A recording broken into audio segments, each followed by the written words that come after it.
Hello, dear students, welcome to my channel Easy Grammar.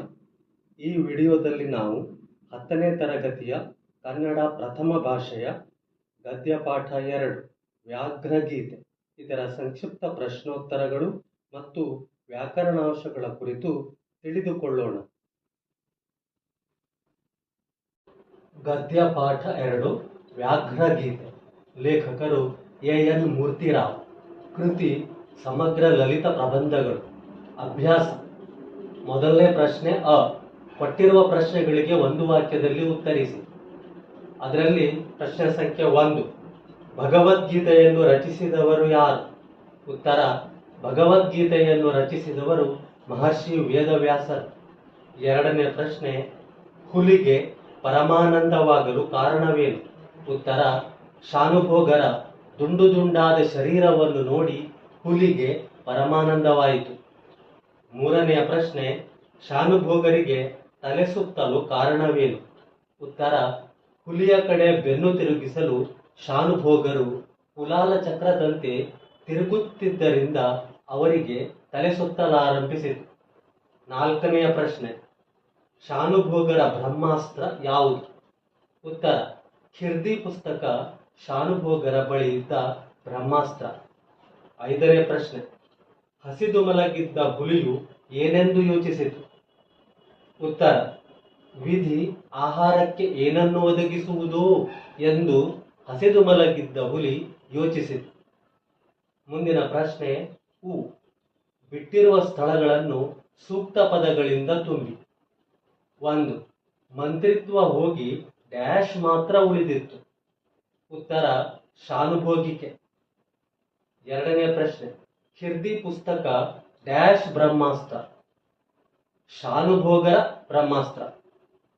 ಮೂರನೇ ಪ್ರಶ್ನೆ, ನೆಲದಿಂದ ಮೇಲೆದ್ದುಕೊಂಡಿದ್ದ ಡ್ಯಾಶ್ ಎಡವಿ ಶಾನುಭೋಗರು ಬಿದ್ದರು. ಉತ್ತರ, ಕಲ್ಲನ್ನು. ಪ್ರಶ್ನೆ 4, ರೈತರು ತಿಂಗಳ ಬೆಳಕಿನಲ್ಲಿ ಡ್ಯಾಶ್ ಹೊಡೆಯುತ್ತಿದ್ದರು. ಗಾಡಿ. ಪ್ರಶ್ನೆ 5, ಶಾನುಭೋಗರು ಉಳಿದದ್ದು ಡ್ಯಾಶ್ ಪುಸ್ತಕದಿಂದಲ್ಲ, ಖಿರ್ದಿ. ಮುಂದಿನ ಮುಖ್ಯ ಪ್ರಶ್ನೆ ಭಾಷಾ ಚಟುವಟಿಕೆ. ಪ್ರಶ್ನೆ ಅ. ಕೊಟ್ಟಿರುವ ಪ್ರಶ್ನೆಗಳಿಗೆ ಉತ್ತರ ಬರೆಯಿರಿ. 1ನೇ ಪ್ರಶ್ನೆ, ಕನ್ನಡ ಸಂಧಿಗಳನ್ನು ಹೆಸರಿಸಿ ಎರಡೆರಡು ಉದಾಹರಣೆಗಳನ್ನು ಬರೆಯಿರಿ. ಉತ್ತರ, ಲೋಪ, ಆಗಮ, ಆದೇಶ ಇವು ಕನ್ನಡ ಸಂಧಿಗಳು. ಲೋಪ ಸಂಧಿಗೆ ಉದಾಹರಣೆ, ಬಲ್ಲೆನೆಂದು, ಬಲ್ಲೆನು ಪ್ಲಸ್ ಎಂದು, ಬಲ್ಲೆನೆಂದು ಸ್ವರ ಲೋಪ ಸಂಧಿ.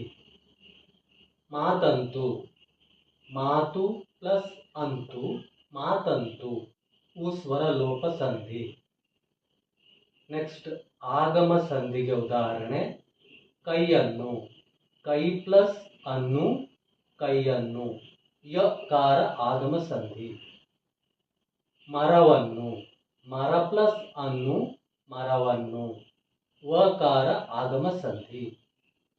ನೆಕ್ಸ್ಟ್, ಆದೇಶ ಸಂಧಿಗೆ ಉದಾಹರಣೆ, ಮೈದೋರು, ಮೈ ಪ್ಲಸ್ ತೋರು, ಮೈದೋರು ಗದಬ ಆದೇಶ ಸಂಧಿ. ಕಡುವೆಳಪು, ಕಡು ಪ್ಲಸ್ ಬೆಳಪು, ಕಡುವೆಳಪು ವಕಾರ ಆದೇಶ ಸಂಧಿ. ಮುಂದಿನ ಮುಖ್ಯ ಪ್ರಶ್ನೆ 2, ಸಂಸ್ಕೃತ ಸಂಧಿಗಳ ಹೆಸರುಗಳನ್ನು ಸ್ವರ ಮತ್ತು ವ್ಯಂಜನ ಸಂಧಿಗಳಾಗಿ ವಿಂಗಡಿಸಿ ಬರೆಯಿರಿ. ಸ್ವರ ಸಂಧಿಗಳು, ವ್ಯಂಜನ ಸಂಧಿಗಳು. ಸ್ವರ ಸಂಧಿಗಳು: ಸವರ್ಣ ದೀರ್ಘ ಸಂಧಿ, ಗುಣಸಂಧಿ, ವೃದ್ಧಿ ಸಂಧಿ, ಯಣ್ ಸಂಧಿ.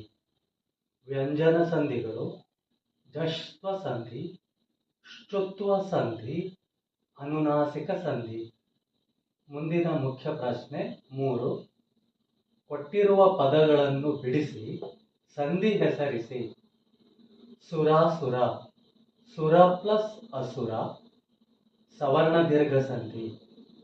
ಬಲ್ಲೆನೆಂದು, ಬಲ್ಲೆನು ಪ್ಲಸ್ ಎಂದು ಉಸ್ವರ ಲೋಪ ಸಂಧಿ. ಸೂರ್ಯೋದಯ, ಸೂರ್ಯ ಪ್ಲಸ್ ಉದಯ ಗುಣಸಂಧಿ. ಮಳೆಗಾಲ, ಮಳೆ ಪ್ಲಸ್ ಕಾಲ ಗದಬ ಆದೇಶ ಸಂಧಿ. ಅಷ್ಟೈಶ್ವರ್ಯ, ಅಷ್ಟ ಪ್ಲಸ್ ಐಶ್ವರ್ಯ ವೃದ್ಧಿ ಸಂಧಿ. ವೇದಿಯಲ್ಲಿ, ವೇದಿ ಪ್ಲಸ್ ಅಲ್ಲಿ ಯಕಾರ ಆಗಮ ಸಂಧಿ. ನಾಲ್ಕನೇ ಮುಖ್ಯ ಪ್ರಶ್ನೆ, ಈ ಗದ್ಯದಲ್ಲಿ ಬಂದಿರುವ 10 ಸಂಧಿ ಪದಗಳನ್ನು ಪಟ್ಟಿ ಮಾಡಿದ್ದೇನೆ. ಗೌರವ ಉಂಟು, ಅದೊಂದು, ಧರ್ಮವನ್ನು, ಶಾಖಾಹಾರ, ಧರ್ಮಾಧರ್ಮ, ಮನಗಂಡಿದ್ದ, ಬೆಳುದಿಂಗಳು, ಬರಿದಾಗಿದೆ, ಪಂಚೇಂದ್ರಿಯ, ಸುವರ್ಣಾಕ್ಷರ. ಮುಖ್ಯ ಪ್ರಶ್ನೆ ಆ, ಮೊದಲೆರಡು ಪದಗಳಿಗಿರುವ ಸಂಬಂಧದಂತೆ ಮೂರನೆಯ ಪದಕ್ಕೆ ಸರಿಯಾದ ನಾಲ್ಕನೆಯ ಪದ ಬರೆಯಿರಿ. 1. ಬೇಗ ಬೇಗ ದ್ವಿರುಕ್ತಿ, ಧೀರಶೂರ ಜೋಡು ನುಡಿ. 2. ಲೋಪಸಂಧಿ ಸ್ವರಸಂಧಿ, ಆದೇಶ ಸಂಧಿ ವ್ಯಂಜನ ಸಂಧಿ. 3.